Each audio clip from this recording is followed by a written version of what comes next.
Querido Deus, nosso Pai, mais uma vez nos encontramos aqui, buscando a Tua presença e a orientação do Espírito Santo para o nosso enriquecimento da Tua palavra. Obrigado, Pai, por este momento. Pedimos que o Senhor venha ficar conosco e nos ajudar a estar realmente na Tua palavra, na Tua presença, aprendendo mais do Teu ensinamento. Pedimos uma bênção especial para o professor, que ele seja ungido pelo Espírito Santo e que todos nós, ó Pai, estejamos despidos de qualquer preocupação, de qualquer coisa que venha atrapalhar o nosso encontro contigo nesta manhã. Fica conosco, Pai, fica com as nossas famílias, em nome de Jesus. Amém. Amém. Amém. Então, Divaldo, é contigo, vamos lá. Então, eu quero pedir a gentileza que a Luciana coloque o texto que vai nos motivar hoje, na nossa aula dominical, na nossa reflexão, né? E que alguém pudesse fazer a leitura, fazendo a gentileza. Ok, Luiz, faça favor. Ouvindo, pois, 3 amigos de Jó, todo este mal que tinha vindo sobre ele, vieram cada um do seu lugar. Elifaz, o temanita, e Bildade, o suíta, e Zofar, o naamantita, e combinaram condoer-se dele para o consolarem. E levantando de longe os seus olhos, não o conheceram, e levantaram a sua voz e choraram, e rasgaram cada um o seu manto, e sobre as suas cabeças lançaram pó ao ar. E assentaram-se com ele na terra 7 dias e 7 noites, e nenhum lhes dizia palavra alguma, porque viam que a dor era muito grande. Ok, muito obrigado, Luiz. Bom, eu acho que nós tomamos hoje o livro de Jó por referência, mas no objetivo da lição, a ideia é a gente refletir sobre o papel da amizade, né? E, ao mesmo tempo, refletirmos sobre o papel do perdão nesse contexto. Então, a lição número 13, que tem por título Jó, Amizade na Angústia, tem os seguintes objetivos: refletir sobre o papel da amizade em tempos difíceis, tá? Tem muito a ver também com o nosso tempo, em função da própria pandemia, e depois afirmar a importância do perdão e da possibilidade de recomeço na amizade. Então, as duas palavras-chave que constituem a lição número 13 é amizade e perdão. O título da lição é Jó, Amizade na Angústia. Eu confesso que já desde a semana retrasada eu vinha olhando para essa lição e tentando assim pensar como abarcar essa lição. Primeiro porque ela já aponta 2 conceitos, que é o conceito de amizade e perdão, mas também traz o tema da angústia, tá? Então, e portanto, o próprio livro de Jó, nós sabemos, é um livro que põe o tema do sofrimento, né? A grande questão do livro é porque o justo sofre. Essa é a pergunta. Essa é a pergunta que atravessa o livro todo. Mas também nós vamos ver que essa pergunta é a mesma pergunta que atravessa a paixão de Jesus no Novo Testamento, né? E isso já está também no livro dos profetas. Se a gente lê os 4 cânticos de Isaías em relação ao servo sofredor, né? Então, o tema do sofrimento é um tema que não escapa à tradição bíblica, à tradição semita, né? E o sofrimento, então, ele emerge na perspectiva bíblica após a condição da expulsão do paraíso, né? Após o contexto do pecado original, que é o pecado da desobediência, da não escuta. Quer dizer, o homem que não se coloca à escuta da voz de Deus, ele rompe essa relação com Deus. E desde então aí emerge a condição do sofrimento no humano. Então, a angústia, ela é um elemento constitutivo, poderíamos dizer, da antropologia, né? Nós poderíamos tomar angústia sobre vários aspectos, né? Nós podemos tomar angústia no sentido de que no cotidiano as pessoas estão angustiadas, né? Não conseguem ler, não conseguem traduzir o que ocorre, o que acontece no dia a dia, principalmente nesse nosso tempo. Nós sabemos de inúmeras pessoas que sofrem muito, né? Nesse aspecto. Nós podemos tomar angústia do ponto de vista da psicologia, da psiquiatria, da psicanálise. Podemos perspectivar desde esses lugares. Mas nós podemos também tomar angústia em perspectiva filosófica. E nesse sentido, o homem é um ser angustiado, né? Pela própria condição da humanidade que nos constitui. Sob esse ponto de vista, nós não podemos entender o homem enquanto pessoa humana, né? O homem aqui no sentido genérico, eu estou falando. Cada um tem um modo muito singular de experienciar essa realidade. Mas a angústia, ela é constitutiva do ser humano. Ou seja, não é possível entendermos o ser humano se não entendemos que a angústia o constitui, que o sofrimento o constitui, que a doença o constitui, porque a morte o constitui. Esses elementos, eles estão todos interligados, né? Os animais também sofrem, ficam doentes, mas não se angustiam. Pelo menos nós não temos notícia de como eles se angustiam, se porventura se angustiassem. As plantas também ficam doentes, morrem, né, porque têm vida, como os animais, mas não se angustiam. A gente não vê as plantinhas em casa, os bichinhos que nós temos em casa, angustiados, né? Mas a nossa condição é uma condição de seres angustiados. Isso vai ser tratado sobejamente na filosofia, mas isso vai ser tratado sobejamente também na teologia. Então, há uma angústia na teologia. E nós poderíamos ler a Bíblia do início ao fim sob a perspectiva da angústia. Do homem, do primeiro casal, né? Que é expulso do paraíso e que sofre a angústia da expulsão, da separação. E toda a tradição veterotestamentária e toda a tradição neotestamentária, ela está imbuída por essa dimensão da angústia, né? E o grito final de Jesus é: meu Deus, por que me abandonastes? Né? Essa é a expressão máxima, né, do abandono, né? Claro que Jesus não está abandonado porque é o próprio Deus morrendo na cruz, né?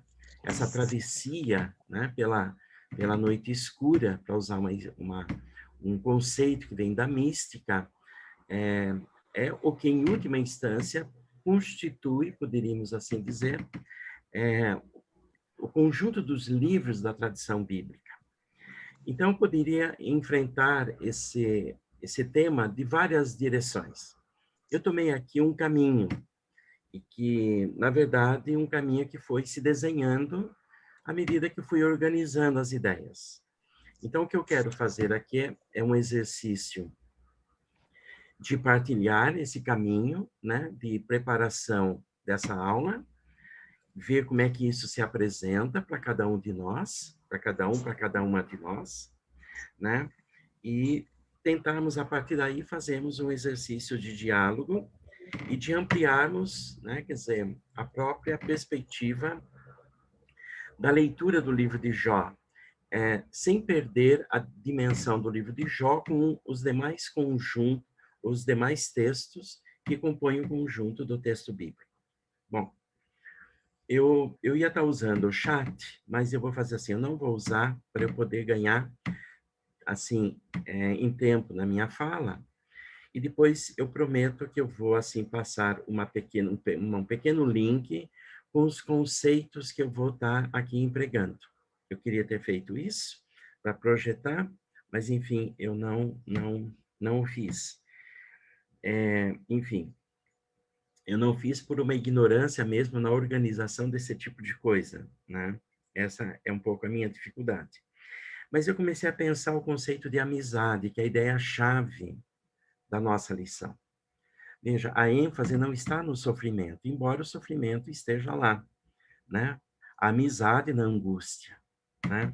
Então, a gente não vai perder de perspectiva esse transfundo da angústia, mas nós vamos pôr em relevo o tema da amizade. Essa questão que a lição realça.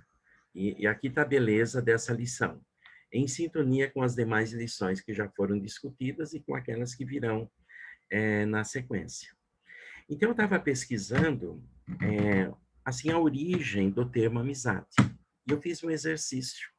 E esse exercício foi me levando a algumas descobertas, que eu fiquei, assim, encantado com isso. Se a gente pega no latim, e eu vou pegar algumas línguas que constituem a nossa compreensão de mundo ocidental. É daí que eu vou ficar. Nós poderíamos tentar ver isso nas línguas indígenas, nas línguas africanas, né? Porque deve ter uma riqueza enorme aí para a gente pensar. Mas eu estou pegando algumas mais próximas da gente. O latim vai reconhecer no termo amicícia, né, a origem da palavra amizade, que significa amizade. Amitícia, né? Esse termo significa amizade, e esse termo ele teria se originado do termo amicus, que é amigo, né? Então, o termo amitícia, né, se origina do termo amicus. E aqui há duas possibilidades para se entender esse termo. Uma é que amicus pode ter se originado do verbo amare, que é o verbo amar, né? Daí amizade. Essa é uma possível possibilidade na língua. E a outra possibilidade na língua latina são duas pequenas palavras, anime, que é alma, e custas, que é custódia. Então, o que significa anime custas? Né? Alma, custódia. Significa guardador de alma. Custódio é aquele que guarda, né? Daí a gente vê aquele símbolo dentro da Igreja Católica, que é o custódio, onde fica guardado o sacramento, né? Enfim, então, a amizade, na sua raiz de fundo, preserva essa ideia de guardador de alma. Então, isso já vai nos dando uma ideia para a gente pensar a relação dos três amigos com Jó, né? E dos diálogos que estão presentes no livro de Jó, porque há ciclos de diálogos no livro de Jó. Eu não vou explorar esses ciclos todos, mas depois a gente pode se debruçar sobre esses ciclos. No inglês, ou nas línguas anglo-saxônicas, como o inglês e o alemão, nós vamos encontrar alguma coisa muito mais interessante, né? Por exemplo, em inglês, friend, amigo, tem a mesma raiz de freedom, que é liberdade. Então, a amizade está correlacionada ao conceito de liberdade. Então, nós vamos ver, a partir daí, como que o elemento da liberdade ele está implícito na relação de amizade. Se na língua latina, né, amizade tem a ver, ou amigo tem a ver com aquele que é o guardador de alma, nas línguas anglo-saxônicas, tanto quanto o inglês quanto o alemão, que daqui a pouquinho vou falar, preserva essa conexão, né, do conceito de amizade e do conceito de liberdade. Em alemão, liberdade é Freiheit, amizade é Freundschaft e amigo é Freund. Né? Então, nós vamos ver aquela peça de Bach, Jesus Cristo, a alegria dos homens. Né? Como o tema da amizade aí está presente. Né? Então, nas línguas saxônicas, nós vamos perceber essa conexão que nós não encontramos na língua latina. Né? Agora, veja, o inglês e o alemão, como o italiano, o espanhol, português, enfim, são as línguas neolatinas. e também que tem origem no grego. Então, nós vamos tentar pensar um pouquinho, né, essa questão no grego. E no grego há uma hipótese muito interessante para a gente considerar isso. Justamente a palavra amizade é formada pelo prefixo a, que é um prefixo de negação, não, sem, né? E a palavra ego, do eu, que é o eu. Então, em grego, a palavra amizade, ela soa assim, alguém com que você se identifica tanto quanto a si mesmo. Ou seja, o amigo é quase que um outro eu, né? Que sou eu mesmo. Então, é uma unidade intrínseca, tá? Que não dá para se separar. Aqui está a beleza na construção da língua grega. Eu vou entrar depois na sequência um pouco no hebraico, para ver como é que o sentido disso ali se configura. Porque ali nós vamos entender que o que está em jogo na relação dos amigos de Jó, né? E de Jó com seus amigos, mas não só, também de Deus com Jó e com seus amigos. Veja, aí o conceito de amizade vai se complexificar, porque Deus, ele passa a fazer parte dessa amizade. Tá? Então, eu vou chegar lá, mas eu queria trabalhar um pouquinho o conceito de amizade na tradição grega, porque ela nos constitui também, né? E nós vamos ver aqui uma riqueza desse conceito e dessa lição para ajudar a gente a ampliar uma gama de possibilidades fantásticas. Então, na filosofia grega, a própria palavra filosofia já dá essa ideia, que vem de filia, que é amizade. A própria palavra filosofia já supõe amizade, né? E sofia é sabedoria. Então, a palavra filosofia é aquele que é o amigo do saber, né? Aquele que ama o saber, né? Aquele que cuida do saber, né? E nós vamos ver que essa ideia de saber, de sabedoria, atravessa também a tradição bíblica, só que numa outra perspectiva. A tradição bíblica e a tradição grega se constituem, né, duas grandes tradições que chegam no mundo medieval, chegam no mundo moderno e chegam até nós. Aí está as nossas raízes. Por isso que eu estou tentando buscar fazer esse exercício pela língua, porque essas línguas, elas constituem, assim, o subterrâneo da cultura medieval, da cultura moderna e da própria cultura contemporânea, que é a nossa cultura. Então, nós não podemos nos esquecer dessa compreensão. Quem por primeiro vai falar em amizade, claro que o tema da amizade já está nos textos míticos, poéticos de Hesíodo e Homero, nos filósofos antes de Sócrates, etc, etc. Mas quem organiza filosoficamente o conceito de amizade é Aristóteles, já no século IV a.C. Aristóteles, ele é o criador de duas coisas decisivas. Ele é o criador da lógica, que tem a ver com o nosso modo de pensar até hoje, né? A partir da identidade, e ele é o criador da ética. É o primeiro a sistematizar a ética. Então, Aristóteles está na base do mundo ocidental, né? Por quê? Porque a sua grandeza está não só no conjunto de tudo que ele fez, mas na organização do modo de pensar e do modo de entender a ética. E a ética, Aristóteles escreve duas éticas, a ética Aeudemo e a ética Nicômaco, e Aristóteles vai dedicar na obra, na ética Nicômaco, que tem 10 pequenos livros, que são capítulos, o livro 8º e o livro 9º, ele vai dedicar ao conceito da amizade.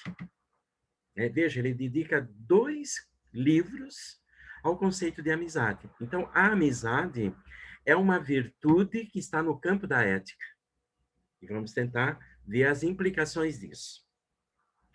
Mas também no livro da Ética, Aristóteles formula no livro 5º, né, no capítulo 5º, poderíamos assim dizer, uma reflexão sobre o tema da justiça. Então, amizade e justiça se imbricam e são termos correlatos.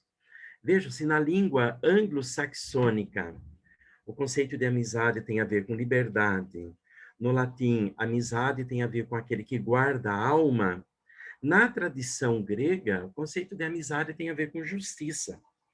E aqui, então, Aristóteles vai pensar 3 direções do termo de amizade. Eu posso ser amigo do outro pela questão do prazer, porque eu tenho algumas afinidades no gosto de música, de futebol, podemos nos encontrar final de semana para jogar futebol, para fazer churrasco, etc, etc. Né? Então, essa é uma dimensão da amizade em Aristóteles. Mas eu posso também ser amigo do outro por interesse. Né? Bom, se eu me encostar em alguém, eu vou levar alguma vantagem. Veja, isso é muito presente no nosso cotidiano. Né? Isso é muito presente. Se eu me encosto em algum político, se eu me encosto em alguém famoso, se eu me encosto em alguém que, enfim, hoje nós vivemos o mundo da fama, né? Eu tenho uma certa importância. Ah, eu sou amigo de fulano de tal. Eu tenho, quer dizer, então, a ideia do interesse atravessa a relação da amizade. Mas Aristóteles vai dizer que há um conceito de amizade que é a verdadeira amizade, que pensa a amizade enquanto o bem em si mesmo. Pensa o bem pelo bem, sem nenhum prazer, sem nenhum interesse. E essa amizade na ética, para Aristóteles, ela tem uma dimensão de coisa sublime. Veja, a coisa sublime, ela nos aproxima de Deus também, ela nos aproxima da divindade, que tem essa dimensão da sublimidade. E essa amizade, que é a amizade justiça, discute Aristóteles na sua ética, ela é necessária para a organização da polis, que é a cidade. O que é fundamental, então, no tecido social? É a amizade. Né? O Papa Francisco, na Fratelli Tutti, ele vai explorar justamente a amizade na sua dimensão política. Né? Pensar a política não no jogo do poder, não na rasteira do poder, não nos interesses, não na malandragem, que aí está, que nós presenciamos cotidianamente, mas a política na perspectiva da amizade. Os políticos não são verdadeiros amigos do povo, da sociedade civil, porque os interesses são outros. Então, a gente pode observar o que está em curso na lógica do poder, não só no Brasil. Nós não somos, assim, os únicos que nos movemos nessa lógica estranha de entender o poder. Essa é uma lógica estranha. O poder não é isso. Né? Mas os antigos já tinham essa compreensão. Né? Veja, não é à toa que Aristóteles linka na sua ética justiça e amizade, porque ela é essencial para a gente poder, assim, entender, né? Para a gente poder entender a dinâmica em sociedade, a dinâmica da polis. Eu poderia entrar aqui no contexto medieval, mas eu não vou fazer. Tomás de Aquino, na Suma Teológica, vai explicitar o conceito de amizade em Aristóteles e o conceito de amizade que vem da tradição bíblica, mas não só Aristóteles. Nós vamos encontrar isso na tradição judaica, com Moisés Maimônides, na tradição muçulmana, com Avicena, Averroes, Al-Farabi, né? Vejam, outras tradições vão desenvolver essa perspectiva. Mas a nossa questão aqui, ela tem que ser recortada. Então, nós vamos entrar agora no conceito de amizade na tradição hebraica, porque aí nós vamos encontrar a chave para acompanharmos o diálogo, né, que Jó e os seus 3 amigos travam a partir da realidade do sofrimento. Jó está sofrendo. É aí que os amigos se encontram com Jó. E aí também que a esposa de Jó diz assim, pô, mas você vai continuar ainda acreditando em Deus, dizendo que Deus é íntegro, etc, etc. Você tem que se manter na sua integridade, né? A esposa, nós vamos ver, a esposa de Jó quase vai dizer, olha, Jó, sai dessa, né? Você não vai ter nenhuma saída. Jó vai se posicionar em relação à esposa, né? Mas aí nós temos que entender esse diálogo, porque o diálogo de Jó vem também de uma sociedade patriarcal, onde a Bíblia se organiza. Então, nós temos que entender a relação homem e mulher dentro do patriarcado bíblico, né? Porque senão nós vamos aqui também olhar de uma forma, entre aspas, ruim, né, para a esposa de Jó. Mas nós temos que entender que o texto está organizado dentro de uma lógica patriarcal. E esse é um outro elemento que nós temos que vencer hoje no nosso mundo. Por isso que ainda há inúmeras violências e inúmeras formas de violência em relação à mulher, né? E o feminicídio é o mais sintomático nos nossos dias. Bom, mas o que nos interessa compreendermos agora no âmbito da tradição bíblica, no âmbito da tradição semítica? Semita porque é referente a um dos míticos filhos de Noé, Cã, Sem e Jafté. Então, a tradição semita, que é justamente a constituição do povo do deserto, né? O homem da Bíblia, as pessoas da Bíblia, são pessoas do deserto. Vejam, não são pessoas da cidade, como é a polis grega. Aristóteles vive na cidade. Aí ele pensa o conceito de justiça e amizade, né? Para bem gerir a justiça na cidade. O povo da Bíblia é um povo do deserto. No deserto se faz a experiência da escuta, né? Enquanto que a visão grega é a perspectiva da visão, da admiração, né? Vejam que são perspectivas distintas, mas elas não podem ser separadas porque elas chegam juntas e nos formam hoje. Então, por isso que nós temos que ter minimamente essa compreensão do grego, do latim, das línguas neolatinas, porque senão a gente, e do hebraico, evidentemente, porque senão a gente não consegue aquilatar, valorar o transfundo da nossa cultura. E isso está se perdendo hoje, né? Isso está se perdendo. Nós, da educação, não conseguimos mais dar conta de um projeto civilizacional de formação onde esses elementos estejam presentes e sejam constituídos. Mas a palavra amizade em hebraico, eu não tenho domínio do hebraico aqui, então eu fiz uma pesquisa ao longo desses dias, então eu vou me permitir a fazer um exercício de um pequeno domínio e uma aproximação à língua hebraica, né? A amizade vem de morachá. Esse é o conceito, morachá. Acho que é assim que pronuncia, ou morachá. Tá?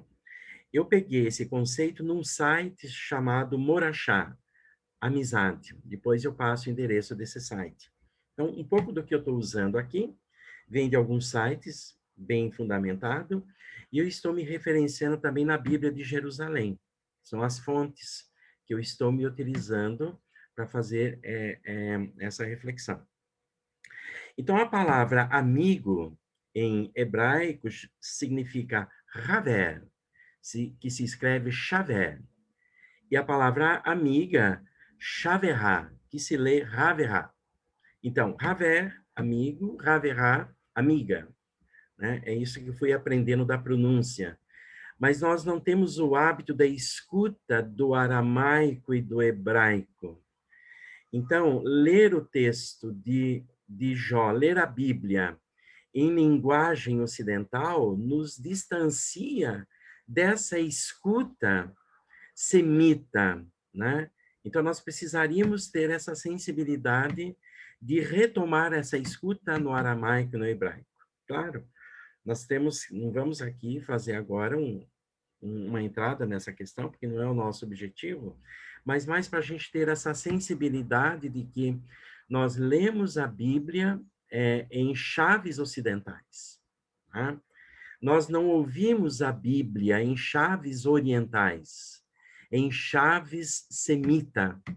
E é aqui que a gente precisaria imaginar o diálogo dos três personagens de Jó, de Deus, e do próprio Satã, que são os personagens que estão, assim, constituindo o conjunto da narrativa de Jó.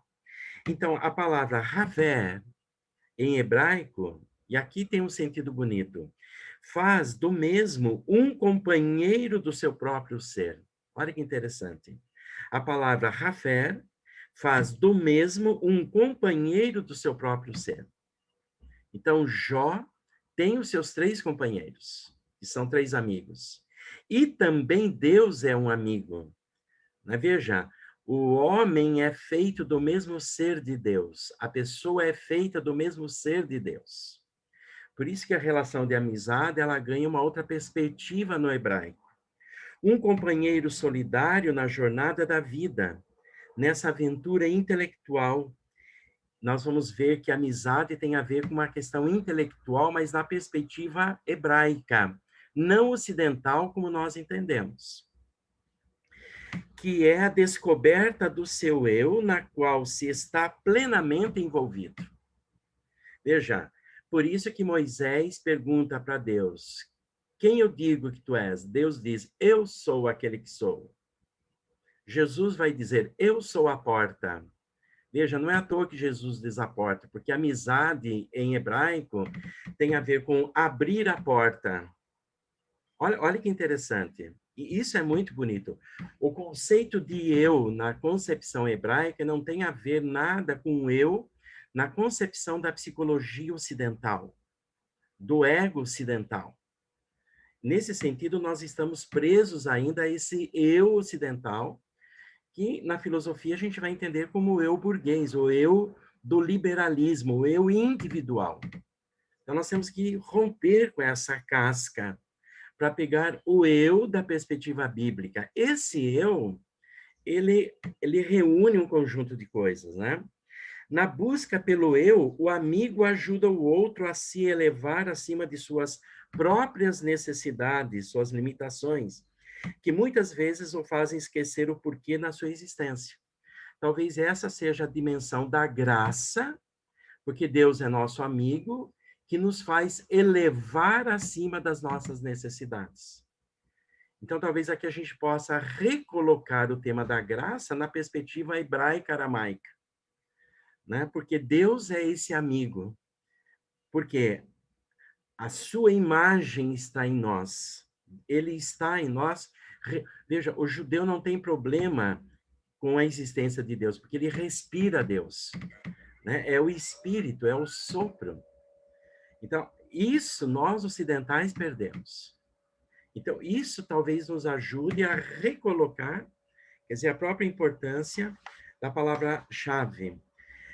E aí, veja, então, se o termo amizade, morrachá, em hebraico, significa isso, né? A palavra moash, então, aqui veja, a palavra hafer, ela tem a ver com a porta aberta da nossa casa. Essa é a ideia de amizade.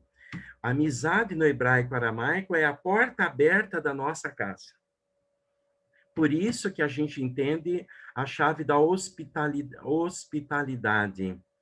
A tradição bíblica, desde o início, ela trabalha com a questão de fazer a acolhida do outro, né? Vejam, tanto no Antigo Testamento como no Novo. E o paradigma da amizade que nós vamos ver aqui é Jesus na família de Lázaro em Betânia. A casa de Lázaro é aberta para Jesus. Marta e Maria abrem a casa de Jesus, abrem a sua casa para receber Jesus. Veja, aqui a gente pode ir já linkando com elementos no Novo Testamento que eu gostaria de fechar assim aí, essa reflexão. Então, a palavra moash significa inteligência. Veja, a palavra amigo, mohashi, tem a raiz já na palavra moash, que significa inteligência. Então, há 3 dimensões no homem, na concepção antropológica no hebraico. Há a dimensão da inteligência, que tem a ver com o nível essencial da comunicação. Né? A dimensão da sensibilidade, que é o nível do afeto e do coração. E a dimensão do sentido, dos sentidos. Os sentidos são transfigurados pela inteligência. Tá? Então, os sentidos são transfigurados pela inteligência e pela sensibilidade. Essas são as 3 dimensões. Veja que a tradição bíblica não tem essa visão dualista, corpo e alma, que nós ocidentais herdamos. Então, nós temos que superar isso. Então, entender a palavra Moash significa entender a palavra Melek, que em hebraico significa rei. A palavra Melek é constituída de Men, que é a letra, né, que significa cérebro, inteligência, Lamet, de leve, que é coração, sensibilidade, e Kaf, né, que vem de Kavet, que tem a ver com sentidos.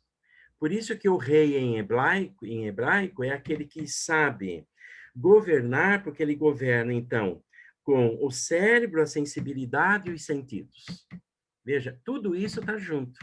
A palavra rei está associada justamente a isso em hebraico.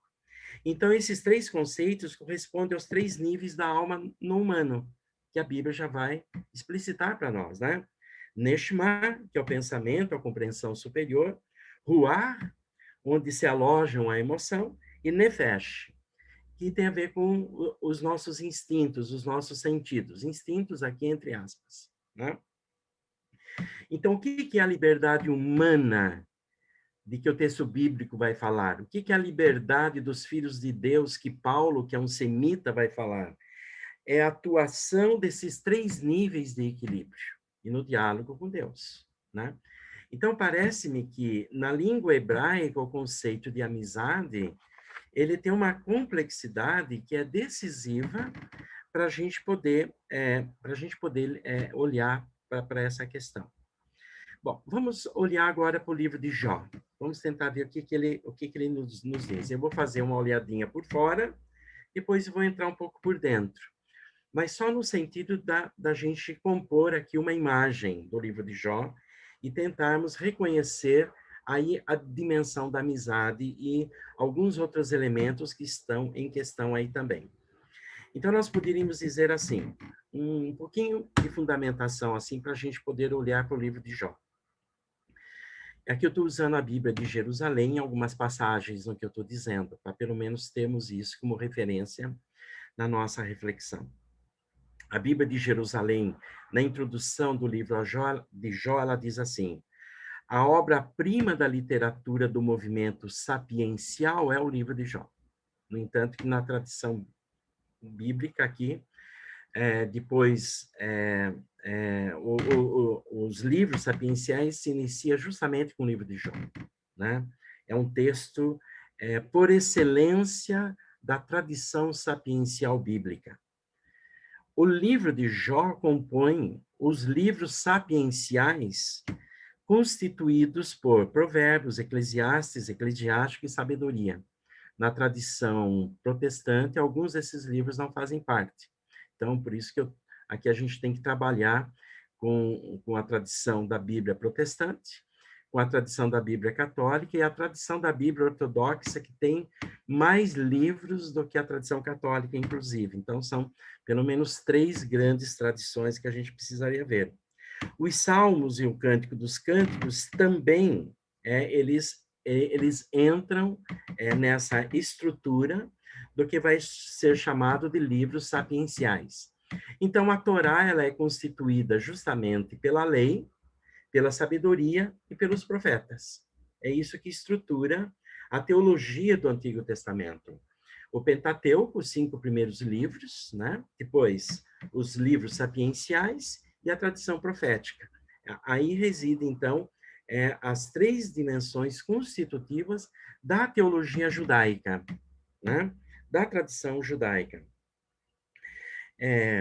Representam também os livros sapienciais uma corrente de pensamento que se encontra numa parte dos livros de Tobia e de Baruque, do profeta Baruque. Então, nós vamos encontrar, se a gente começar a fazer esse exercício de nos movermos nos livros do Antigo Testamento, as raízes dessa tradição sapiencial. Isso é para a gente poder localizar o livro de Jó nesse lugar. Ele se localiza nessa estrutura. Olhando, então, um pouquinho por dentro o livro de Jó. Ele é constituído na formatação da Bíblia que eu tenho aqui, de 5 momentos. E nós temos que reconhecer. Ele começa e termina com duas narrativas em forma de prosa, que é o prólogo e o epílogo. Mas todo o meio do texto é um diálogo poético. Daí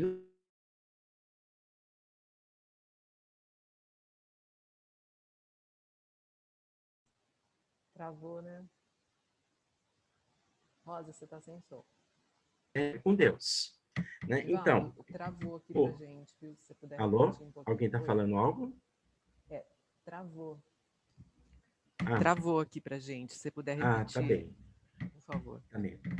Tá travado? Posso seguir? Então, tá bem. O prólogo do livro de Jó é constituído pelo capítulo 1 e 2 e tem uma forma de prosa. É daí que nós tiramos essa passagem que o Luiz leu para nós. Depois nós temos o diálogo, né? O diálogo, na verdade, é constituído por 3 ciclos, né? Há um primeiro ciclo de discursos, há um segundo ciclo de discursos e um terceiro ciclo de discursos. Então, dos capítulos 3 a 31, a 27, nós temos os ciclos dos discursos. E depois nós temos um outro momento, o elogio à sabedoria. Dos capítulos 28 a 31, temos a parte 3, discursos de Eliú, né? Onde Eliú, de um modo ou de outro, vai chamar a atenção da fala daqueles que dialogam com Jó, e os discursos de Yahvé. Nós temos 2 discursos que Yahvé faz, que Deus faz. Deus faz um discurso com os amigos de Jó e vai perdoar os amigos de Jó. Porque Jó pede pelos seus amigos. Então, aqui tem um elemento da oração. E depois o discurso de Deus para Jó mesmo, né? E aí, então, nós vamos ver como que no epílogo, né, Yahvé segue nesse diapasão, repreendendo os 3 sábios, né, e restaurando a felicidade de Jó frente a tudo aquilo que ele perdeu diante do seu sofrimento. Então, o texto de Jó vai reconhecer que o Jó, que está no início do texto e que sofre, ele vai sair mais fortalecido ainda no final do texto. O Jó que tinha tanto e que perdeu tudo, menos a vida, e nós vamos ver por que ele não perde a vida, né? Ele sai no final com o dobro de tudo que ele tinha, né? E vai viver, diz o texto bíblico, por 140 anos. Então, ele ganha, né, nesse sentido. Mas por quê? Porque Jó faz a travessia do sofrimento sem blasfemar contra Deus. Jó não blasfema Deus. Esse é o diálogo da esposa de Jó com Jó, e, sob certo sentido, o diálogo dos 3 amigos de Jó. Por quê? Tem uma questão de fundo aqui, que daqui a pouquinho nós vamos tentar ver o que é. Tá? Mas essa é, então, a estrutura. O prólogo tem uma narrativa de prosa, e o epílogo também uma narrativa de prosa. Mas o miolo dos demais capítulos se constitui numa narrativa poética. E isso nós vamos ver também no livro do Cântico dos Cânticos, essa construção poética, né? Onde se narra a própria questão do amor. Bom, em torno do prólogo, né, nós vamos encontrar o quê? Vamos ficar aí, porque é aí que está a retirada da leitura que nos ilumina. No prólogo, nós vamos ver que é um diálogo entre Deus e Satã. Então, vamos imaginar Deus dialogando com Satã. Isso nas construções antigas. Deus dialoga com o diabo, poderíamos assim dizer. E Deus pergunta, ele vai fazer isso 2 vezes com o demônio. Deus pergunta, de onde vens? Né? E o demônio vai dizer, venho de dar uma volta pela terra andando a esmo. Né? Bom, daí o diálogo segue. Eu só vou aqui fazer uma fala, né? No sentido de como isso mais ou menos se dá, para a gente não perder esse sentido. E daí Deus diz assim, você está vendo lá na terra, Jó, ele é fiel a mim. Daí Satã, o diabo, diz assim, bom, é verdade, né? Tendo tudo que ele tem, os filhos que tem, né? O reconhecimento, o valor, é muito fácil ser fiel a Deus. Vamos tirar isso tudo dele para ver se ele se mantém fiel. Daí Deus diz assim, pode fazer isso, mas você não vai fazer uma coisa que é tirar a vida, né? Então o diabo passa lá e tira tudo de Jó. Jó vai perder todos os seus bens, vai perder os seus filhos, todos, né? E Jó segue na fidelidade a Deus. Veja. Então nós poderíamos aqui fazer um paralelo. O casal que não foi fiel a Deus no paraíso, porque não ouviu a Deus na escuta, né? Agora, na lógica do sofrimento, porque a expulsão do paraíso nos põe no sofrimento, Jó vai ser um paradigma, um modelo de como no sofrimento nos mantemos na fidelidade a Deus. Então, nós poderíamos dizer assim, em Jó está prefigurado a fidelidade de Jesus a Deus também, né? Quer dizer, é aqui que está o sentido disso. E aqui seria interessante a gente fazer uma distinção, que na visão grega, nós vamos ter a dimensão da tragédia. O fim é sempre o trágico. Na dimensão bíblica, nós não encontramos o fim trágico, mas encontramos a dimensão dramática da existência. O livro de Jó está narrando um drama, que é o drama do sofrimento humano, da condição humana, né? E depois das visões sobre o sofrimento. Bom, daí, né, Satanás se encontra novamente com Deus, e Deus pergunta, e aí, de onde vens? Ah, estava andando, dando a volta pela terra, andando a esmo, diz Satanás. E daí Deus segue o diálogo. Tá vendo como Jó se mantém fiel a mim mesmo, não tendo nada? Daí o demônio diz, bom, mas se ele tem saúde, né? Se ele ficar doente, se ele ficar todo acabado, né? Vamos ver se ele se mantém fiel. E aí Deus diz assim, tudo bem, você pode ir lá, faça o que você quiser com ele, mas menos tirar a vida dele.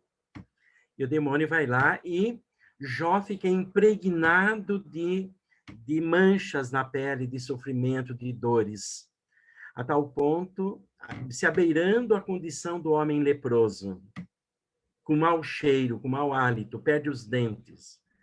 Ou seja, ele faz a experiência daquilo que é o mais trágico da condição humana.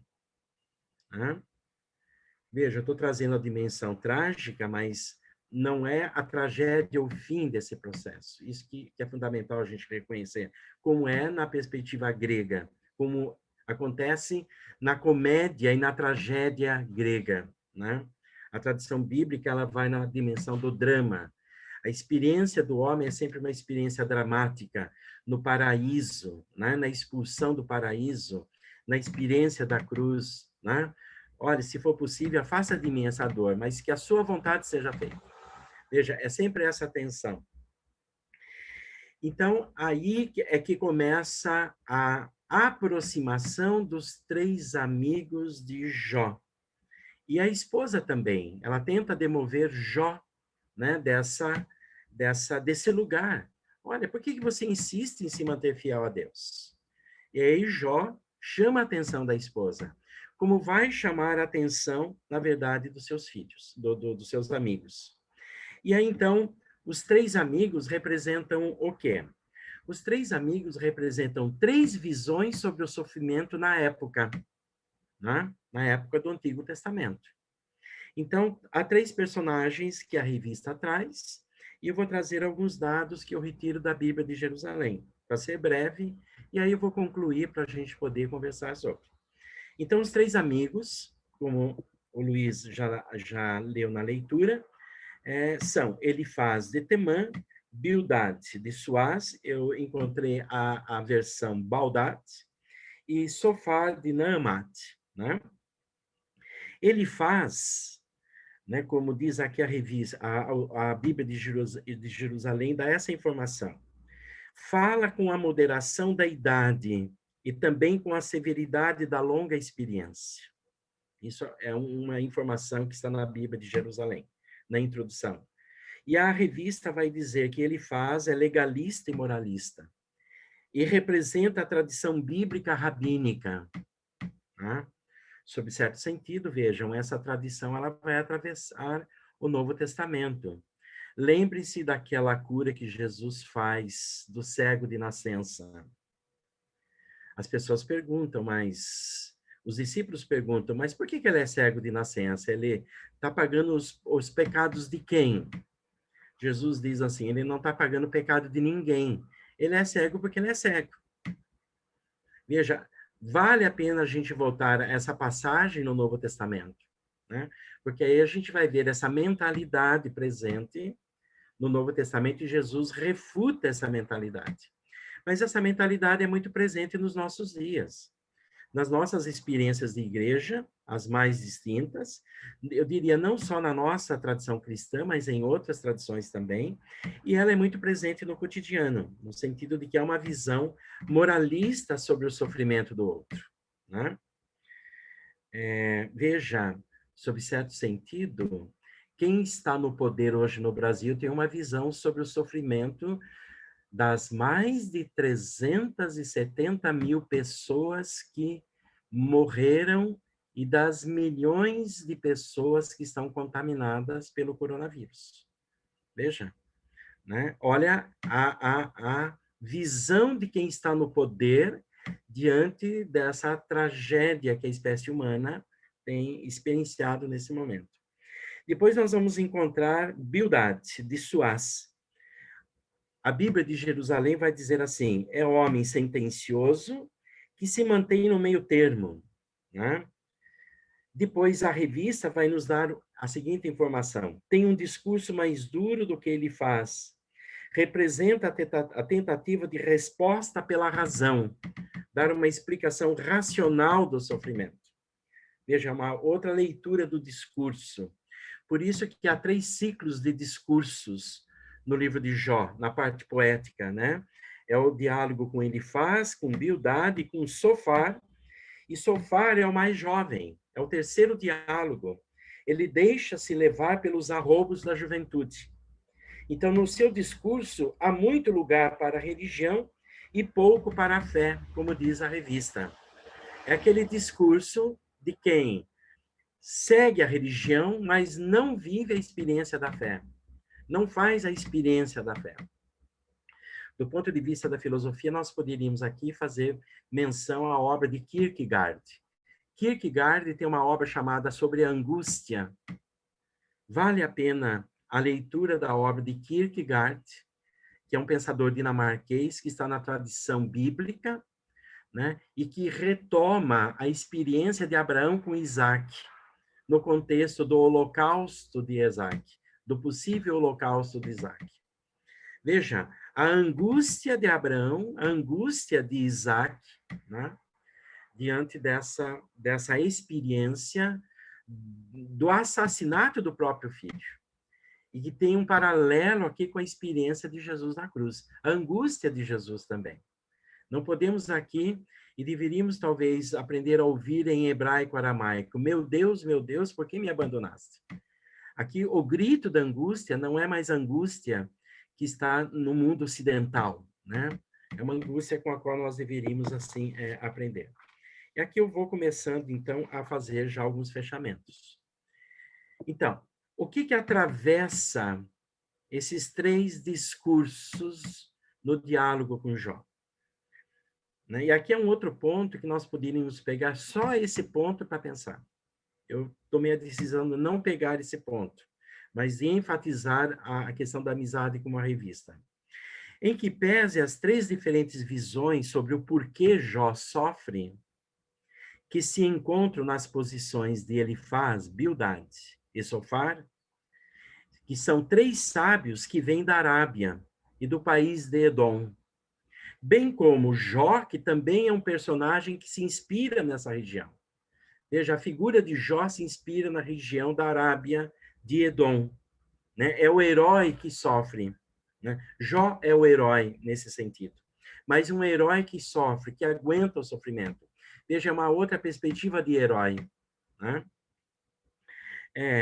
Como diz a Bíblia de Jerusalém, é o personagem principal do drama, Jó, no caso, né? Contido na obra. Os três sábios defendem o quê? A mesma tese, que é uma tese tradicional. Essa tese tradicional é das retribuições terrestres. Ou seja, se Jó sofre é porque pecou. Né? Como pode, então, o justo sofrer? Né? Quem é justo não deveria sofrer. É questão das retribuições, que é uma teologia que atravessa o Antigo Testamento. E Jesus vai romper com essa teologia das retribuições. Né? Bom, o cego de nascença, ele é cego de nascença porque ele é cego de nascença. Veja, Jesus não está dizendo que ele está pagando o pecado no seu corpo por causa dos seus antepassados. É mais ou menos assim que nós nos dirigimos ao outro. Ah, mas veja o pai e a mãe, veja a família de onde ele vem. Olha que família toda quebrada, uma família... Veja, é essa visão que ela dá muito presente no dia a dia, no nosso cotidiano. Jesus rompe com essa lógica da teologia da retribuição. Então, parece-me que é aqui que Jó se mantém fiel a Deus, porque, na verdade, Jó vai dizer assim, em última instância, bom, se Deus deu tudo, Deus pode tirar tudo, inclusive a vida. Veja, aqui, então, está uma perspectiva que é estranha à tradição grega, e uma perspectiva que é estranha às outras tradições. Isso não significa que a nossa perspectiva é a melhor. Não quero hierarquizar nenhuma visão aqui, né? Mas a gente começar a entender que toda a boa nova, ela é, na verdade, uma ruptura com esses escolhos, né? Essas coisas antiquadas que estão na história, na nossa mentalidade, na nossa visão. Veja, nesse sentido, a visão específica do cristianismo, ela é genial. Ela é sublime por demais, porque ela leva a gente a abandonar esse peso que nos arrasta. Por isso que Paulo vai brigar com a igreja de Jerusalém sobre a questão, e nós já vimos isso no ano passado, com os cristãos judeus e os cristãos da gentilidade. Bom, os cristãos da gentilidade devem ser circuncidados ou não? Paulo está dizendo, não vamos arrastar isso mais para frente. Então, vejam quantas coisas arrastamos, eu estou dizendo nós aqui no sentido da cultura. Então, nós precisaríamos retomar esse processo. E aí a revista, então, ela dá 4 possibilidades legais. Ela sugere que, diante do sofrimento, o que nós aprendemos? Né? O silêncio acolhedor e o bom senso. Né? Não tem que estar em jogo aqui uma discussão sobre o sofrimento, mas é o bom senso. Né? O silêncio que acolhe é esse gesto que os 3 amigos tiveram. Eles cumpriram os 7 dias do ritual diante daqueles que sofrem. Né? A revista sugere, fale pouco, mas fale bem. Né? E aqui, como é que a gente encontra esse meio termo, esse bom senso no diálogo com o outro? Não julgue a pessoa que sofre. Veja, o julgamento da pessoa que sofre ainda hoje são resquícios, né, dessa teologia da retribuição terrestre, no sentido de que, bom, mas se é justo, não deveria sofrer. Né? Então, nesse sentido, os pobres mais pobres são ferrados mesmos. Aqui é uma leitura até sociológica. Bom, os pobres mais pobres é aqueles que vão se ferrar.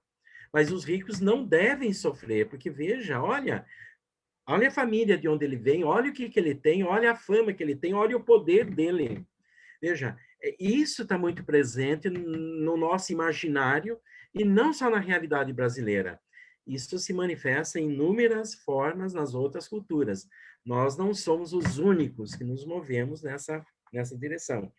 E menos teoria e mais amor. É aqui que o texto, então, principalmente no que diz respeito à parte do professor, traz a menção de um filósofo alemão que é importantíssimo. Nós deveríamos voltar a ele, que é Arthur Schopenhauer, na sua obra O Mundo enquanto Vontade e Representação. E aqui eu começo, então, a terminar. Schopenhauer vai dizer assim: todo amor verdadeiro é compaixão, e todo amor que não for compaixão é egoísmo. Veja que o conceito de amizade, nas várias línguas, nos tira para fora da lógica do egoísmo. É liberdade, é justiça, é aquele que abre a porta e assim por diante. E aí eu acho que nós poderíamos linkar, é coisa que a revista não faz, mas nós temos a liberdade de pensar isso, porque a revista sugere, é esta a beleza dela. A gente retomar a leitura de João, capítulo 11, 12, né? 11, onde se fala da ressurreição de Lázaro. Lázaro é o amigo de Jesus. E aqui no versículo 35, só para a gente poder, assim, olhar para Jesus nessa dimensão. Jesus chorou diante do amigo, né? E depois a unção de Betânia. A casa está aberta para Jesus. Eles estão num banquete. Lázaro e as irmãs estão sentados na mesa e onde Maria lava, né, os pés de Jesus com perfume, etc, etc. Veja, a unção de Betânia. Isso tudo já é uma preparação para a paixão de Jesus. Veja, João, nos capítulos 11 e 12, preparam João no capítulo 15. E na paixão. E no capítulo 15, no discurso todo, né, nós vamos encontrar isso de Jesus, e aqui eu vou concluir. Jesus diz assim: vós sois meus amigos, se praticais o que vos mando. Então, não é possível perceber a relação da amizade na perspectiva da tradição hebraica, por isso que eu tomei a liberdade de fazer esse recorrido, para a gente poder entender que essa fala de Jesus, no sentido de que vós sois meus amigos, ela não vem na língua grega, na língua latina, nas línguas neolatinas, mas ela é o eco do conceito de amizade da tradição aramaico-hebraico, dessa língua que nós precisaríamos ouvir e que é aquilo que nos constitui na nossa tradição no mundo ocidental. Por isso que nós ocidentais temos que ter assim um cuidado enorme com o texto bíblico, porque senão a gente reduz, né,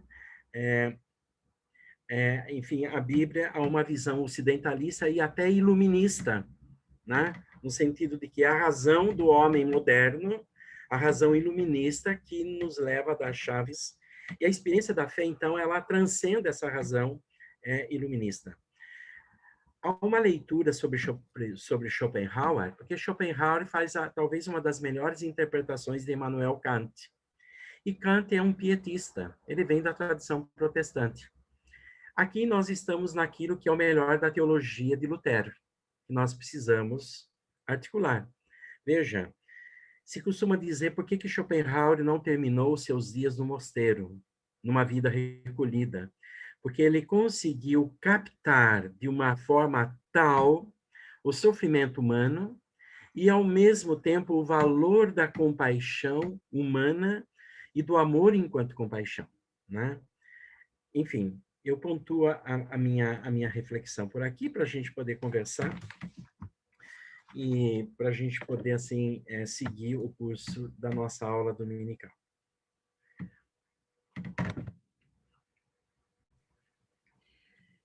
Eu começo dizendo assim, eu não sei se vocês tiveram a oportunidade de conviver com o Edivaldo mais proximamente, mas eu tive e tenho esse privilégio, a gente é muito amigo, mais amigo que irmão, né? E para brincar com o conceito que ele traz e dizer que assim, ele, numa aula como essa, ele está só começando. É muita informação que ele traz para a gente, mas todas as informações que nos ajudam a compreender melhor, né? Eu acho que o Edivaldo consegue fazer uma coisa que é difícil de fazer para muitos de nós, que somos cristãos, e ele é um cristão consistente na tradição religiosa dele, que é sair do texto bíblico, né, e buscar nas fontes da cultura, né, os elementos que ajudam a iluminar a compreensão do texto bíblico. Com isso, para muita gente, isso pode parecer enfraquecimento do texto bíblico. Eu, particularmente, acho que aumenta a compreensão, né, e ajuda a gente a fazer os links, a fazer as relações que são necessárias de serem feitas com as demais ciências, né? Além da ciência bíblica, do texto bíblico, da interpretação, enfim. Eu queria ficar com duas falas do Edivaldo e em seguida já abrir, porque a gente já está atrasadinho no horário. A primeira delas é dizer, assim, retomar essa ideia de que a gente lê a Bíblia numa tradição ocidental e isso, claro, enfraquece a nossa audição, né, da Bíblia na perspectiva oriental. Eu acho que isso é fundamental, é um aprendizado inteiro para a gente, assim, né? Interpretar a Bíblia, mais ou menos dizendo assim, interpretar a Bíblia com os nossos conceitos de hoje é tão tolo que nos afasta mais da Bíblia do que nos aproxima dela. Portanto, estudar a Bíblia conforme orientações de Wesley é para nós assim ponto de começo, né? É o início da conversa. Eu acho que por isso a gente se mantém tão firme, né, na classe alternativa como a gente se mantém, porque a gente é um grupo que entende isso e que isso faz com que a gente se preserve como grupo resistente, vamos dizer assim, às grandes tolices que se dizem por aí afora sobre a interpretação bíblica. A outra coisa que eu queria dizer é que coisa boa que a gente pode relaxar na questão da culpa, né? Porque essa visão ocidental de que o sofrimento é resultado dos nossos pecados é uma tragédia que nos acompanha, né? Isso sim é uma tragédia. E é uma compreensão da qual a gente precisa se livrar. Especialmente agora nós aqui, mulheres, grande maioria, né, que carregamos as culpas da maternidade, das nossas formas de lidar com a vida, né? Isso é uma coisa que em 50% da nossa vida acaba conosco. Se a gente não se libertar disso, a gente está morto, né? Mortas, para falar assim, na perspectiva feminista, né? Então, eu queria dizer essas duas coisas, agradecer a aula do Edivaldo, que só contribui, né? Que só nos ajuda a compreender melhor, e dar um recadinho para o Edivaldo, que na saída aqui, o Luiz já fez um belo comentário sobre a aula, né? E avisou que ele tinha um compromisso que tinha que sair. No chat tem bastante coisa. Eu só pergunto uma coisa que eu não sei, Luciana. A gente consegue acessar o chat depois que a aula termina ou tem que ser agora? Rosa, deixa eu interromper um pouquinho só. O Luiz mandou um texto aqui, estou tentando preparar ele para mandar no WhatsApp. Então, o texto do chat ficou meio complicado, eu vou preparar e mandar pelo WhatsApp para nós, tá bom, que acho que fica melhor, tá uma boa reflexão que ele fez. Tá, então tá bom. E como ele não pôde ficar para reagir, né? Isso, uma reação bem consistente dele aqui, bem legal. Foi. Bem legal. Eu li, mas eu não sei lidar com essa ferramenta. Então, a Dalene já está fazendo isso, que bom. Adoro o nosso grupo, porque a gente vai se sabendo as habilidades e as desabilidades da gente, as inabilidades, e já vai se cobrindo aí, né? Então, vamos abrir um pouquinho. A terceira coisa que eu queria dizer, né? Eu acho que por trás de toda essa fala do Edivaldo vai aparecendo uma coisa que está sendo extremamente comum hoje em dia para nós, que é essa horrorosa teologia da prosperidade, que é compensatória, né, para nossa vida, no sentido de que aqueles que andam direitinho são prósperos, o que é uma imensa tolice, né? Quando eu vejo, às vezes, as pessoas dizendo assim, não, dá para conseguir o melhor, só a gente fazer assim, assim, assim, assado, né? Como se isso fosse garantia de que nós vamos chegar lá. Sociologicamente falando, para pegar a fala do Edivaldo, isso é uma grande tolice, porque nós sabemos que nem todos são bem-sucedidos, embora muitos sejam sérios, consistentes, íntegros e competentes no seu trabalho. Então, assim, só para abrir um pouco a nossa conversa aqui, tá bom? Aproveitando a palavra rapidinho para dizer que a Meire justificou, que não pode estar conosco, não pode estar conosco hoje, e lembrando que a semana que vem é ela que dá aula para nós, tá bom? Vamos lá abrir, então, quem quer reagir, quem quer dizer alguma coisa? Rosa. Fale. Eu queria falar que eu fico encantada com toda essa cultura do Edivaldo, e eu que, por exemplo, não tive oportunidade de estudar mais profundamente todas essas coisas, como muitas de vocês tiveram, então, para mim, isso daqui é um presente. Foi uma aula assim, maravilhosa, Edivaldo. Você foi espetacular e trouxe assim coisas que eu nunca podia imaginar, sabe? Então, olha, foi um espetáculo. Outro dia, conversando com uma das minhas netas, ela falou assim, nossa, avó, mas você vai ainda na escola dominical? Eu falei, vou, porque toda vez a gente aprende alguma coisa nova, né? E hoje foi assim um banho de coisa nova. Muito obrigado, viu, Edivaldo? Foi maravilhosa a tua aula. Muito obrigado. Que bom, né? Que coisa. Mas é isso mesmo, né? A gente está sempre aprendendo uma coisa nova. Quem mais?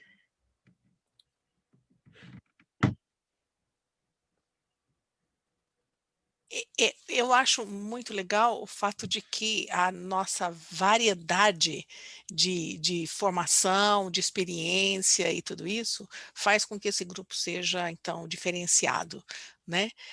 Cada uma de nós que fosse pegar esse tema hoje ia puxar para um lado diferente, né? E a contribuição que o Edivaldo traz, cavando a hora que ele começou a aula, eu fiquei, meu Deus, onde é que ele está buscando coisa, né?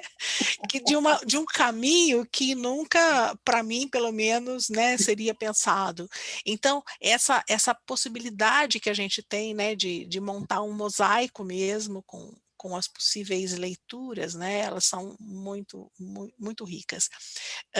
A aula de hoje trata de um tema que é, assim, dos mais importantes neste momento, eu acho, né, de como é mais do que nunca necessário a gente ser o mais assertivo possível na abordagem do sofrimento das pessoas, porque tem muita gente sofrendo. E, assim, e por outro lado, tem muita gente tentando ajudar e não sabendo ajudar também, né? Porque diante desse sofrimento tão grande, o que mesmo que a pessoa está precisando?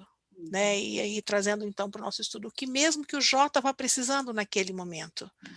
Né? Os amigos parece que ajudaram muito mais nos primeiros 7 dias, ficando calados ao lado dele, do que depois falando aquilo. Né?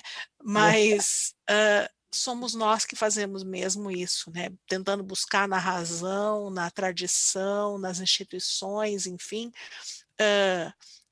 nos chavões, né? O texto da revista é muito assertivo, muito interessante, quando enfatiza, né, que parece que recitar versículos bíblicos ou chavões gospel não são a melhor coisa nesse momento, né? O que realmente nós estamos precisando. A revista afirma isso e acho que é isso mesmo que a gente está precisando, né? Descobrir o que é o mais adequado, o que realmente vai atender a necessidade da pessoa que está sofrendo, né? Legal, Darlene. Só lembrando rapidinho, no boletim que já enviei para vocês hoje de manhã, que o pastor já encaminhou para nós, tem o resuminho da lição, tá? Eu fui bem fiel à lição. Então, tudo que o Edivaldo disse foi assim, acréscimo mesmo, né? Mas a estrutura da lição está lá no resuminho, depois vocês deem uma olhada, tá? E depois reajam, inclusive, para me ajudar a ver se esse tipo de resumo que a gente está fazendo é a melhor maneira, tá bom? Vamos lá, quem mais? Ellen, Luciana, Lucas, Zoé. Abre o som, querida. Ok? Ok. Primeiro, obrigada ao Edivaldo, que realmente foi aquela aula assim, super pesada de conteúdo, enriqueceu muito, muito. Eu, pelo menos, fiquei super rica com isso. Concordo com tudo que a Darlene colocou, realmente, quando ele começou, eu falei, para onde será que ele vai? Ele vai para um caminho que eu não conheço e que foi maravilhoso. Alguns pontos ficaram comigo. Um deles, às vezes a gente fala assim, nossa, mas eu tenho uma amiga, ou eu sou amiga. Será que você sabe mesmo o que é ser amiga? Eu acho que esse ponto me chamou bastante atenção. Eu acho que a gente tem que pensar realmente quando a gente diz assim, não, eu sou amiga. Analisar isso. A segunda coisa é que quando o diabo tenta Jó, Deus fala, mas não tire a vida. E aí vem não sei se é um texto bíblico ou um dito popular, é que se há vida, há esperança. Não importa se você perdeu todos os bens, se você perdeu inclusive a saúde, mas se você ainda respira, há esperança de caminhada. Eu achei isso incrível. E a outra que vem completar a primeira colocação é que a amizade é uma porta aberta, pegando lá o exemplo de Jesus. E não é uma porta aberta para você falar, colocar conceito, texto bíblico. É para ouvir. Tem uma pessoa que ela me liga e ela fala assim, Zoé, você me empresta o seu ouvido? Ela não quer que eu fale nada, ela quer falar. Ela é que quer falar. Aí ela termina assim, obrigada, já me aliviei. Isso, ouvir é tão importante. Muito obrigada. Essa aula de hoje, como as outras, mas a de hoje me enriqueceu bastante. Deus abençoe a todos. Que bom, Zoé. Bom mesmo. Vamos lá. Quem? Rapidinho que nosso horário está estourando. Vamos lá. Vai, Lucas. Bom, eu sempre falo professor Edivaldo, né? Mas hoje eu vou falar amigo Edivaldo. Depois dessa aula, só me resta isso. Obrigado, viu, Edivaldo? Muito bom. Eu queria só contar um minuto. A minha história não tem jeito de sair dela, né? A gente é preso na história da gente mesmo. Eu sempre tive muita necessidade eu queria ser amigo de Deus, né? Eu estava num contexto em que ser amigo de Deus era uma pessoa que orava 6 horas por dia, colocava a mão nas coisas e as coisas aconteciam. Eu estava num fundamentalismo muito difícil, né? De comportar. Eu queria estar fora do mundo, né? Eu queria ser aquele santo, né? Aquela vontade bem fundamentalista, aquele religioso, né? E foi com a percepção, com o sentimento de ser amigo, que Deus é amigo. Deus não é aquela coisa poderosa que enche a gente de tantos milagres e ilusões, né? Mas foi com esse sentimento que Deus é meu amigo que eu fui salvo, né? Eu lia as minhas leituras eram tão precárias, sabe, desses caras, sabe, que vocês conhecem, né? Essa religião tão banal, né? Tão leviana, né? Tão bairrista, né? E quando eu tive essa percepção de que Deus é amigo, né? Eu falei, pô, ele é meu amigo, eu fui tendo esse entendimento e fui tendo esse entendimento que Deus é amigo de todos, né? Então não tem essas exceções, essas pessoas santas, né? Que fazem milagres, né? Então isso que o Edivaldo trouxe dessa forma singular, né? Dessa percepção da amizade. E foi com esse sentimento de Deus que eu pude melhorar muito. Não digo, a gente consegue melhorando aos poucos, né? Mas essa abertura que eu tenho hoje, né? Graças a Deus, né? Como eu mudei muita coisa, o meu entorno também, na minha família, meus amigos, foi a esse sentimento de amizade que Jesus abriu essa porta, né? Então, tudo que o Edivaldo falou hoje dessa maneira tão ímpar, eu pude sentir na minha caminhada, na minha caminhada de espiritualidade. Então, Obrigado, Edivaldo. Obrigado, classe, por nomear essas coisas que acontecem na gente e a gente não sabe, né? Muito obrigado. Que bom, Lucas. Bom mesmo te ouvir. Muito bom. Quem mais? Ivonete, Elaine, Edna, Lu.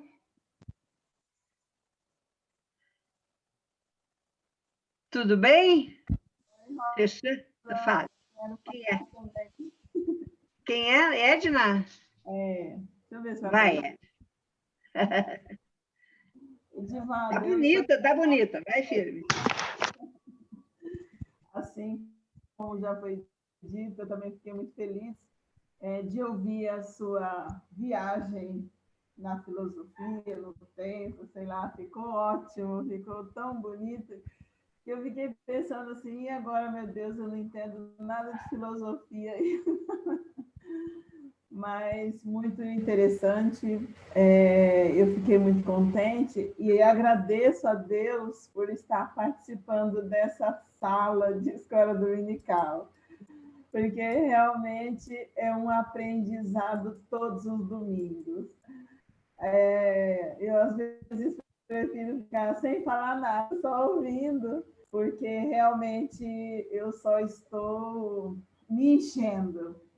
Mas eu não sei se eu descobri ou se eu fico triste por perceber que eu não tenho amigos, porque você colocou assim que a amizade é quando a gente se identifica com o outro a ponto de ser eu mesma. Eu fiquei pensando, puxa vida, será que eu vou conseguir encontrar alguém como que eu me identifico tanto? E acho que não. Eu me identifico, sim, com algumas pessoas que eu gosto muito, que acredito que tenham um relacionamento bom, mas ao ponto de identificar 100% comigo, não. Então, eu acredito que eu não tenho essa amizade verdadeira, não. A não ser com Deus, né? Que daí, com Ele, eu sei que eu posso dizer para Ele que eu me identifico com Ele, mas, ou eu, o contrário, sei lá. Eu sei que não é. Com Deus, eu acredito que sim. E também, um outro ponto que eu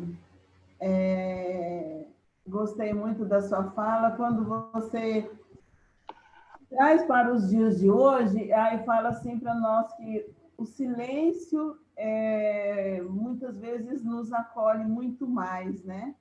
E até a Darlene colocou que nos 7 primeiros anos, os amigos de Jó ajudaram muito mais do que depois, né? E eu tenho visto hoje, tenho perdido muitas pessoas muito próximas e que as pessoas depois não querem falar.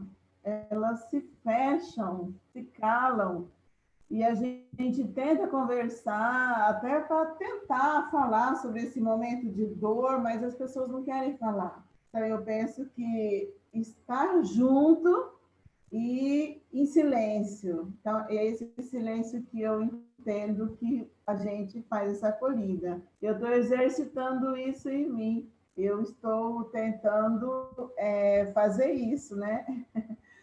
Ficar em silêncio para acolher as pessoas. E falar pouco, né? Falar pouco, falar bem e deixar a pessoa bem à vontade. Fiquei muito feliz mesmo com a aula. Muito obrigada, Edivaldo. Obrigada a todos, todas que colaboraram e que me ajudam a crescer mais. Obrigada. Bom, Edna, quando tu fala, eu sinto que tu vai assim mesmo, colocando as coisas, isso é muito bom. Mas eu fiquei pensando no início da tua fala assim, ó, talvez seja por isso que os amigos são poucos, né? Porque a profundidade proposta nos conceitos trazidos pelo Edivaldo estreita um pouco essas relações. Uma coisa são colegas e tal, outra coisa são amigos, né? Mas não sei, é tudo coisa para a gente pensar. Quem mais, gente? A Ivonete, Elaine, Lu, podemos fechar? Querem falar? Lu, quer falar? Não, tá. Então é isso, podemos fechar? Fale, Lu. O som. Quero também agradecer o Edivaldo, porque é uma aula espetacular, né? Espetacular. Nos traz muito além da revista, né? Muito além da revista. Maravilhosa. Obrigada, Edivaldo. Que bom, querida. Tá bom. Vamos passar a palavra para o Edivaldo, para ele fechar? Alguma reação geral, Edivaldo? Não? Tudo bem? Acho que a gente foi fechando, né? Cada um foi falando, foi fechando, isso é muito bom. Enfim, eu não preciso dizer, eu sempre acho que a fala do Edivaldo é sempre muito sensata, muito séria, ele leva muito a sério as coisas que ele faz mesmo, e eu já conheço ele de muitos anos. Então, assim, não tenho dúvida de que essa foi uma bela contribuição para nós hoje aqui. Tá bom? Podemos fechar? Podemos concluir? Desejando um bom fim de semana para todo mundo, né? E vou pedir que a Inaya ore por nós para concluir, lembrando mesmo muito, né? Assim, eu cada dia estou mais mobilizada pela perda das pessoas queridas, assim, de tantas, todos os dias a gente recebe, né, a notícia de uma ou outra pessoa que a gente conhece, um mais de perto, um pouco mais de longe, mas enfim, a morte parece que passou a ser um contínuo na nossa vida, né? Uma coisa que está acontecendo assim de uma maneira muito intensa. E eu acho que também assim essas pessoas que passam as necessidades, as campanhas que a gente tem participado e quanto que a gente precisa mesmo se posicionar na sociedade civil, se não decidindo coisas mais amplas, decidindo coisas menores, né? Contribuindo, ajudando, ouvindo, enfim. Eu acho que isso precisa estar muito presente na nossa oração hoje, não é? Então, Inaya, ora por nós e vamos desejar uma feliz semana para cada um de nós. Bondoso Deus e bondoso Pai, muito obrigada, Senhor, por esses momentos que passamos juntos. Muito obrigada, Senhor, por esse professor que deu esta aula maravilhosa, que nos fez, ó Deus, pensar tantas coisas. Obrigada, Senhor, por esses momentos preciosos mesmo que passamos juntos. Queremos te pedir, ó Deus, consolo para todas as pessoas que estão enlutadas, as pessoas que estão sofrendo, as pessoas hospitalizadas. Queremos te pedir, ó Deus, que o Senhor coloque a tua mão santa sobre cada um, que o Senhor possa, ó Deus, trazer um pouquinho de alívio para cada um que está sofrendo. Fica conosco, ó Deus, ajuda-nos, protege-nos, dá-nos a tua proteção que precisamos tanto. Obrigada por cada uma dessas amigas e amigos que estiveram aqui conosco. Amém. E por outros, ó Deus, que tanto amamos. Queremos te agradecer por tudo e pedir a tua bênção sobre as nossas vidas nesse dia e nessa semana que vai começar. Em nome do teu Filho Jesus, eu te agradeço. Amém. Amém. Então, uma boa semana para todo mundo, queridos. Um abraço. Para vocês também. Tchau, tchau. Tchau, tchau. Beijo. Tchau, boa semana. Tchau, beijo.